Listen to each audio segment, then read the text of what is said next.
Talk to me. Talk to me. Hello and welcome back. I'm Dan Gersten, host of Chatting with History, where you can listen into conversations that I have with some of the most famous characters in the history of Western civilization. Our first guest was Adam, and now we are honored to have Noah. So without further ado, Noah, welcome to the show. Thank you, Dan. It's a pleasure to be here where it's nice and dry, and the air it's clean and fresh. You know, many of the characters we learn about from the Bible appear to only have a first name, Abraham and Isaiah, Peter, name a few. And while our earlier interview with Adam, I was surprised to learn that he had a last name. Do you? Of course. Doesn't everybody? How else are you going to identify and tell the difference between people with the same first name?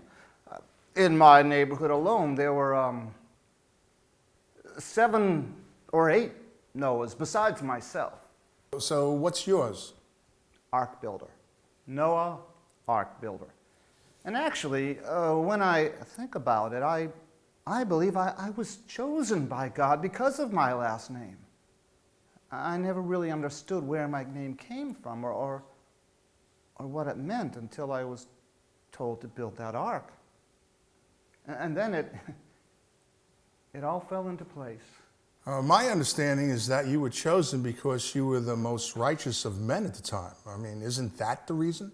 Well, I don't know if that's true. I mean, there were a bunch of really righteous guys with whom I used to hang with and play weekly card games with. 2 brothers even got together and sang a couple of songs. They had a few hits. I heard that God had even approached a number of them before me, but they had turned them down. God had approached others, and they turned him down? Well, that's not surprising, really. God was bipolar.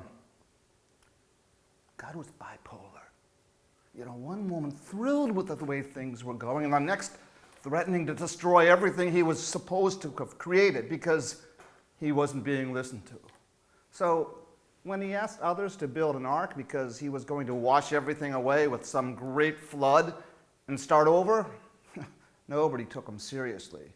And when he said that the ark had to be big enough to carry animals from virtually every species, well, they just started laughing. So what's your belief? That God brought the flood because he wasn't being listened to? Oh, yeah. Yeah, and we have Adam and Eve to blame for that. Ever since they didn't listen to him and ate that forbidden fruit, God developed an insecurity, and he felt he wasn't being listened to and that people were dissing him. Now this drove him nuts, especially when people didn't stop what they were doing when he spoke.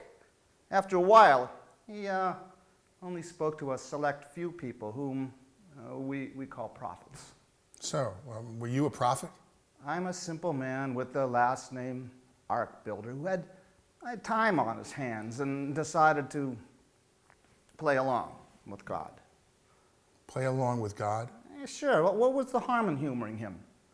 Besides, he provided me with the instructions, the plans, and the necessary material. Plus, I felt building an ark that looked pretty good on my resume. So what was the toughest part about building that ark? Well, first, I had to understand what a cubit was, as that term, it varies among cultures. And then I had to work the jeers and worse of neighbors and others who gathered to scoff and to mock me. Well, that sounds like fun. No, not really. Toughest part, though, was reading the instructions, which were in Swedish and written with a build-your-own-ark kit.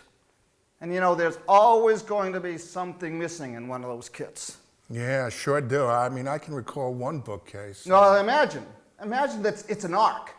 It has to be watertight, large enough to carry at least 2 of each of most animal species, as well as their feed and their poop. And then imagine that you're 1 plank short. So what'd you do? Well, my sons snuck into Jake Lumberman's yard. They stole a plank and his ark building kit, and we used that. You stole a plank?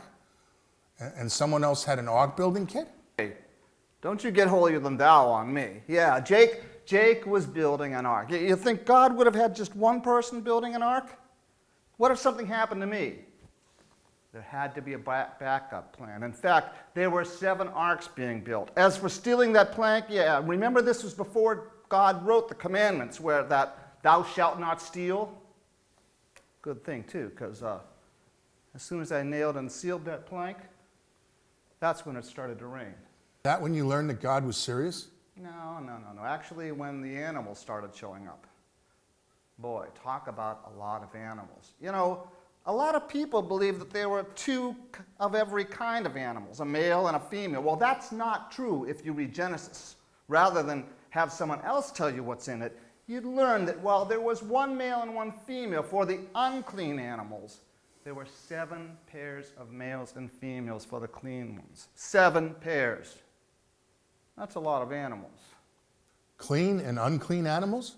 Yeah, but don't ask me about that. This gets complicated. I think it has something to do with what you can sacrifice to God and what you can eat and what you can't. All I know is that for the clean animals, there were 7 pairs, and they had tickets for the 2nd level, while the unclean ones, there was just 1 pair, and they had tickets for the upper level. So the ark was multi-level. 3 levels. The bottom, we kept the food. The 2nd level, my family and the clean animals were housed on. The 3rd level and the upper level were for the unclean animals. Wow. You know, with all those animals, sure had to be a lot of poop. I'll say, just shoveling into waters was a 24/7 job.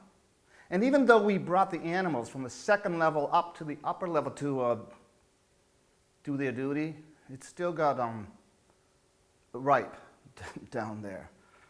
Fortunately, we were able to wash down both levels when the rain stopped, open up the sides, and let the air in. So let's go back to when the rains came. You finished the ark with the plank stolen from Jake Lubberman. Pairs of animals had assembled and boarded the ark, and now what? Well, fortunately, it started to rain. You know, when I was building the ark, a crowd of people had gathered, and they were constantly jeering and shouting all sorts of not nice things about me and my family, like what fools we were and how was I going to fit the ark into my bathtub.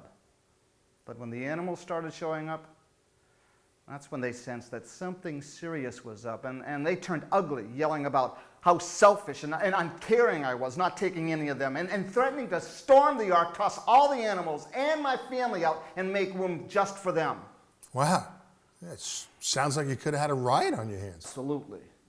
It got kind of scary, but like I said, it started to rain, and we're not talking about a sprinkle here and a drizzle there. We're talking heavens opening up rain, a torrential downpour that the world had never seen nor is likely to see again, a never-ending mother of a storm. I would have said that it was raining cats and dogs, but I knew that couldn't have been since they were on the ark. And it came all at once, from like all directions. There was no warning, no buildup of ominous clouds. In the past, our local meteorologist had blown forecasts, but this one was a killer. Wow, certainly sounds that way. And not only did it rain, but dams broke, rivers overran their banks, wells gushed up, and toilets flooded over. Wow. You know, it must have been awful hearing all the screams from those outside the ark. Yeah, it was. But the screams and cries for help quickly changed to a glug, glug, glug sound, and then it was quiet, except for the sound of the rain beating on the ark and the chatter of the animals on board. We're told it rained for 40 days and 40 nights. Maybe it did, maybe it didn't. You know, people have a hard time reconciling measurement of time back in my day and the measurement of time today. After all, some believe that I lived to a ripe old age of 950 and was on my 500th year when I became a father and my 600th year when the rains came. So 40 days, 40 nights, who's to say? We're also told that it took a whole year before the earth was once again dry, and before the animals and your family and you emerged from the ark. Again, who's to say? All I know is that between the constant racket of the animals, especially the males, my 3 sons constantly asking, "Are we there yet?" My wife yammering away about leaving something behind, or how could I not have taken a map? And then there was the poop. The omnipresent, omnipotent poop. It seemed like forever before I was able to leave the ark. And let me tell you, there were many times when I wondered whether those who had drowned were better off.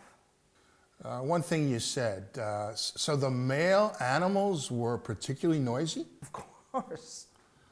What do you expect from males who are paired with females and commanded not to have sex? What? Yeah, no sex. We couldn't risk pregnancies, given we had no room for more than the number that originally boarded the ark. Now, that was okay for some of the males because they weren't into females, if you know what I mean. And I think that's one of the reasons why some species are now extinct. Moving on. The rain stopped, then what? Well, the ark landed on some mountain, and the waters began to subside. And when more and more mountaintops became visible, I sent out a raven and a dove to fly out and find signs of lands we could live on. I think I made a mistake with the raven, though, as he couldn't wait to fly off. All he kept saying was, quote, "Nevermore, nevermore." I didn't know what the hell he was talking about. Anyway, that was the last I saw of that bird. Now the dove, well, that's a different story. Eventually it returned with an olive twig, and a short time later, or what seemed to be a short time, I sent the dove out again, and this time it didn't return, which I took as a sign that it had found a place to settle.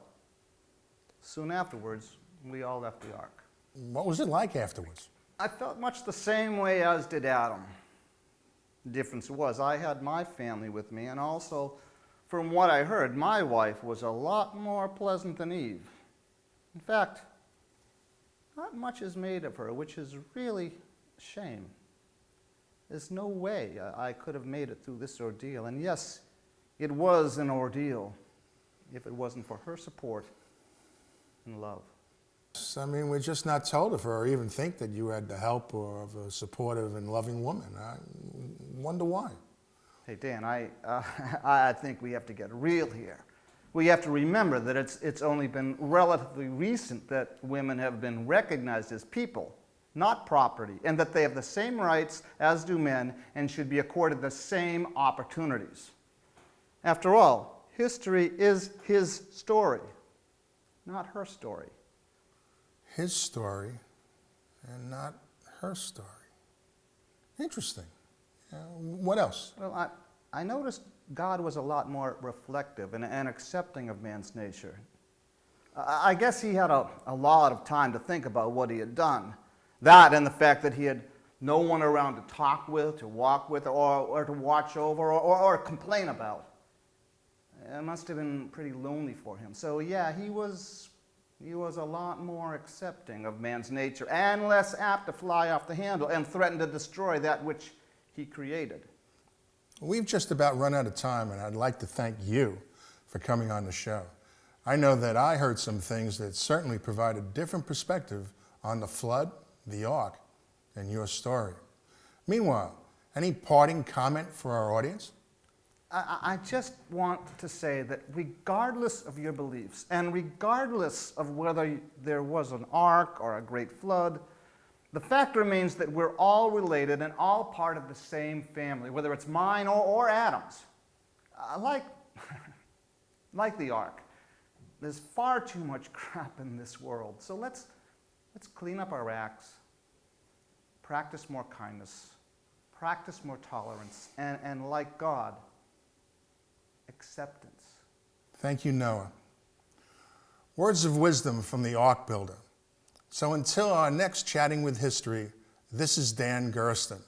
And remember, watch out for animals pairing up. Talk to me.